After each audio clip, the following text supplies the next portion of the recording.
अस्सलामुअलैकुम dear students, आज की इस वीडियो में हम तीन टॉपिक्स को डिस्कस करेंगे क्लॉज, और इसकी दो काइंड्स हैं, इंडिपेंडेंट क्लॉज और डिपेंडेंट क्लॉज। डिपेंडेंट क्लॉज को हम सब ऑर्डिनेट क्लॉज भी कहते हैं। तो फर्स्ट ऑफ ऑल हम ये देखते हैं कि क्लॉज की डेफिनेशन क्या है। तो यहाँ पे आपको डेफिनेशन नज़र आ रही है, अ ग्रुप ऑफ वर्ड्स, अल्फाज का ऐसा मजमुआ विच हैज़ आ सब्जेक्ट, जिसके अंदर कम से कम एक सब्जेक्ट हो और एक प्रेडिकेट हो। प्रेडिकेट का मीनिंग क्या होता है? Something which tells us about subject. हर वो चीज़, चाहे वो वर्ब हो, चाहे वो नॉन हो, कोई प्रोनाउन हो, एडजेक्टिव हो, एडवर्ब हो, ठीक है। तो अगर वो हमें सब्जेक्ट के बारे में कोई इंफॉर्मेशन दें तो ऐसी चीज़ को, ऐसे वर्ड्स को, ग्रुप ऑफ वर्ड्स को हम प्रेडिकेट कहते हैं। ओके, तो अ ग्रुप ऑफ वर्ड्स, अल्फाज का ऐसा मजमुआ विच हैज़ अ सब्जेक्ट, जिसके अंदर एक सब्जेक्ट हो एंड अ प्रेडिकेट, और प्रेडिकेट इज कॉल्ड क्लॉज। उसको हम क्या कहते हैं? क्लॉज कहते हैं। इसकी मैंने यहाँ पर दो एग्जांपल्स लिखी हैं। वी प्लेड क्रिकेट, हम क्रिकेट खेलते हैं। नंबर 2, दे ईट राइप मैंगोज। तो यहाँ पर आप देखें, फर्स्ट में वी और सेकंड में दे, ये भी सब्जेक्ट है और ये भी, और ये वर्ब है, ये जो है ऑब्जेक्ट है, और इसको हम नॉन भी कह सकते हैं। तो याद रखें, वर्ब और नॉन दोनों मिलके हमें सब्जेक्ट के बारे में कुछ बता रहे हैं। तो ये दोनों ही प्रेडिकेट हैं, और प्रेडिकेट के अंदर वर्ब हो सकता है, प्रेडिकेट के अंदर नॉन और प्रोनाउन हो सकता है। इसी तरह यहाँ पर देखिएगा, दे सब्जेक्ट है, एट राइप मैंगोज जो है ये हमारे पास क्या है? प्रेडिकेट। सब्जेक्ट प्लस प्रेडिकेट दोनों मिलके क्या बनाते हैं?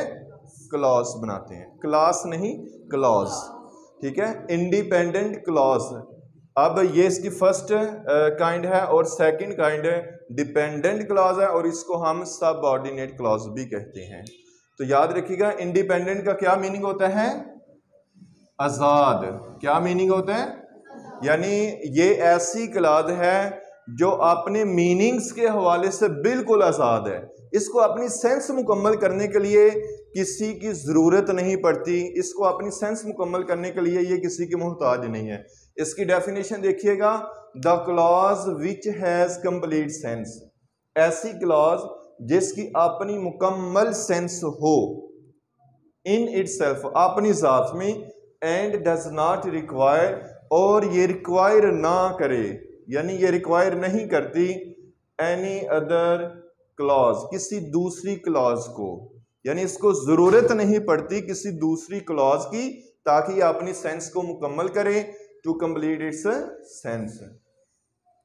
मैं एक दफ़ा फिर आपको बताता हूँ, the clause which has complete sense, ऐसी क्लॉज जिसकी सेंस मुकम्मल हो, इन इटसेल्फ, अपनी ज़ात में, and does not require any other clause to complete its sense, और इससे अपनी सेंस मुकम्मल करने के लिए किसी भी दूसरी क्लॉज की ज़रूरत ना पड़े।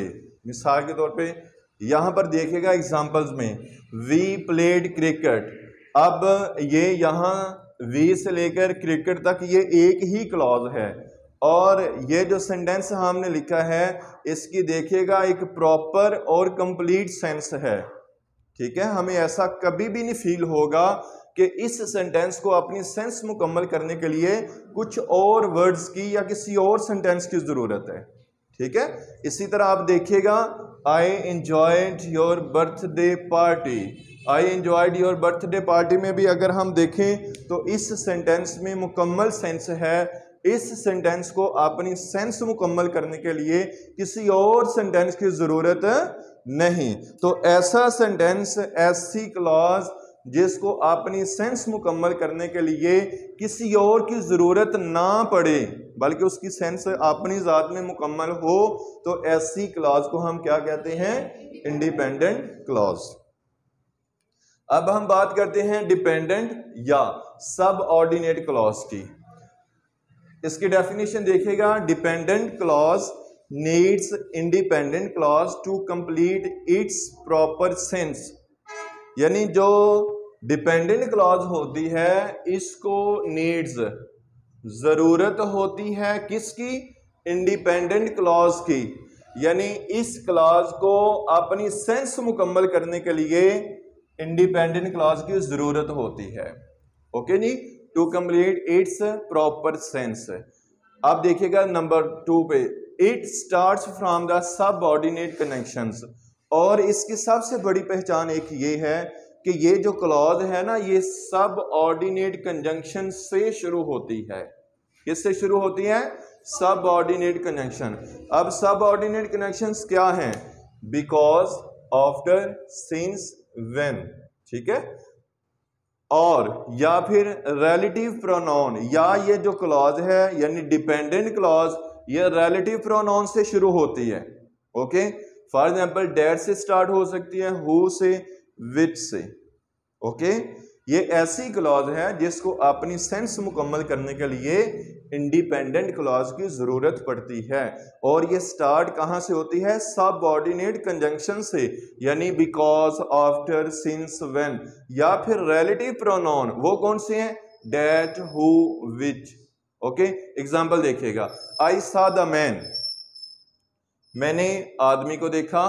हु स्टोल योर बैग, जिसने तुम्हारा बैग चुराया था। मैंने उस शख्स को देखा जिसने तुम्हारा बैग चुराया था। तो डियर स्टूडेंट्स देखें, ये वाली जो क्लॉज है इसको हम डिपेंडेंट क्लॉज कहते हैं। क्यों? कि अगर बिल फर्ज हम ये जो फर्स्ट पोर्शन है इसको रेज कर दें तो जो सेकंड वाला पोर्शन रह जाएगा वो अपनी कंप्लीट सेंस नहीं दे पाएगा। ओके, तो इसको अपनी सेंस मुकम्मल करने के लिए इस पोर्शन की जरूरत है। Okay, I saw the man, मैंने उस शख्स को देखा। हु स्टोल योर बैग, जिसने तुम्हारा बैग चुराया था। आप देखिए, सिर्फ अगर यही लिखा हो जिसने तुम्हारा बैग चुराया था, बस यही लिखा हो, तो इससे प्रॉपर सेंस सेंटेंस की नहीं बनेगी। नेक्स्ट एग्जांपल देखिएगा, आई लाइक योर वॉच, मुझे तुम्हारी घड़ी पसंद है। विच यू बॉट यस्टरडे, जो तूने कल खरीदी थी। अब ये वाली जो क्लॉज है ये क्या है? डिपेंडेंट। इसको अपनी सेंस मुकम्मल करने के लिए, हाँ जी, इंडिपेंडेंट क्लॉज का साथ यानी साथ लेना जरूरी है। ठीक है, I like your watch which you bought yesterday. तो एक दफ़ा फिर मैं शॉर्टली रिपीट कर देता हूँ। क्लॉज डियर स्टूडेंट्स ऐसे सेंटेंस को कहते हैं जिसके अंदर एक सब्जेक्ट हो और एक प्रेडिकेट हो। ओके, और इंडिपेंडेंट क्लॉज ये एक ऐसा सेंटेंस होता है, ऐसी क्लॉज होती है जिसको अपनी सेंस मुकम्मल करने के लिए किसी और क्लॉज की ज़रूरत नहीं होती। डिपेंडेंट या सबऑर्डिनेट क्लॉज ऐसी क्लॉज होती है जिसको अपनी सेंस मुकम्मल करने के लिए इंडिपेंडेंट क्लॉज की ज़रूरत हो, और ये स्टार्ट किससे होती है? सबऑर्डिनेट कंजंक्शन, यानी because, after, since and when, या फिर रिलेटिव प्रोनाउन डेट, हु, विच। मैं उम्मीद करता हूँ आपको समझ आ चुकी होगी। अस्सलामु अलैकुम व रहमतुल्लाहि व बरकातुहू।